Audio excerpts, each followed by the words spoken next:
नमस्कार, science the real में आपका स्वागत है। हमारी यात्रा एक प्राचीन मिथक से शुरू हुई थी, कछुओं की मीनार पर टिकी पृथ्वी। तब से हमने अरस्तु, न्यूटन और आइंस्टीन के ब्रह्मांडों की खोज की है। हमने महाविस्फोट की अग्नि, कृष्ण विवरों के रहस्य और क्वांटम की अनिश्चित दुनिया में गोता लगाया है।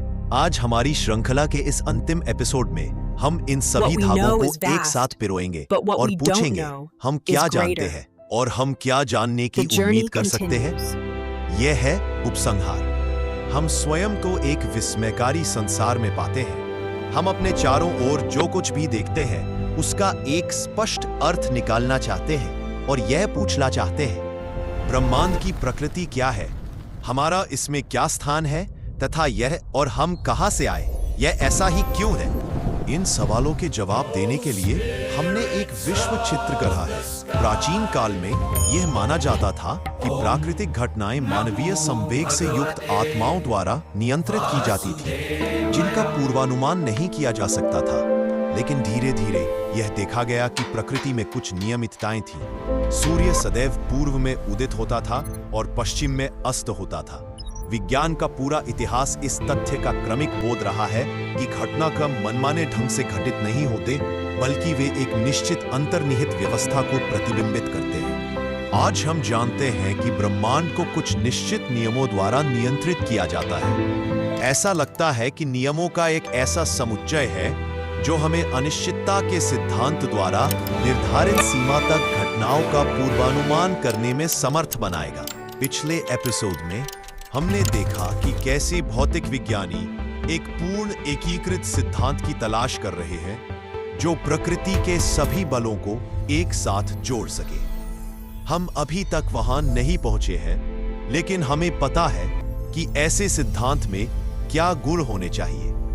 यह सामान्य सापेक्षता और क्वांटम यांत्रिकी दोनों को शामिल करेगा। यह बताएगा कि ब्रह्मांड की शुरुआत कैसे हुई और शायद ये भी कि हमारे ब्रह्मांड में पदार्थ की इतनी अधिक मात्रा क्यों है। लेकिन यदि हम एक पूर्ण एकीकृत सिद्धांत की खोज कर भी लेते हैं तो इसका क्या मतलब होगा? क्या यह सिर्फ कुछ वैज्ञानिकों के लिए ही महत्वपूर्ण होगा या इसका हम सभी पर प्रभाव पड़ेगा? मेरा मानना है कि एक पूर्ण सिद्धांत की खोज मानव जाति की सबसे बड़ी विजय होगी। लेकिन यह ब्रह्मांड के बारे में हमारी समझ को केवल तभी बदल सकता है जब यह कुछ वैज्ञानिकों तक ही सीमित न रहे। इसे व्यापक रूप से समझा जाना चाहिए। तब हम सभी दार्शनिक, वैज्ञानिक तथा सामान्य जन इस प्रश्न की परिचर्चा में भाग ले सकेंगे कि हमारा तथा ब्रह्मांड का अस्तित्व आखिर क्यों है। यदि हम इस जिज्ञासा का उत्तर प्राप्त कर लेते हैं तब यह मानव तर्क शक्ति की अंतिम विजय होगी, क्योंकि फिर हम ईश्वर के मानस का बोध हो जाएगा। आइंस्टाइन ने एक बार यह प्रश्न पूछा था, ब्रह्मांड की रचना करने में ईश्वर के पास कितने विकल्प थे? यदि सीमा विहीनता का प्रस्ताव सही है तो आदि अवस्थाओं का चयन करने के लिए उसे कोई स्वतंत्रता नहीं थी। ब्रह्मांड जिन नियमों का पालन करता है उनका चयन करने की स्वतंत्रता तो निसंदेह उसे अब भी होती।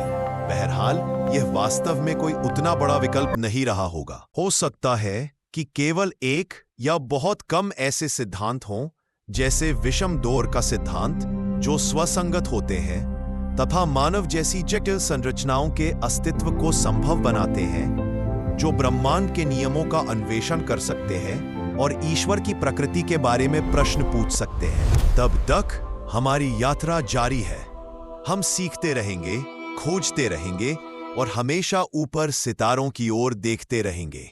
स्टीफन हॉकिंग की समय का संक्षिप्त इतिहास पर आधारित हमारी श्रृंखला को देखने के लिए धन्यवाद। हमें उम्मीद है कि इस यात्रा ने आपको ब्रह्मांड के बारे में सोचने और बड़े सवाल पूछने के लिए प्रेरित किया होगा।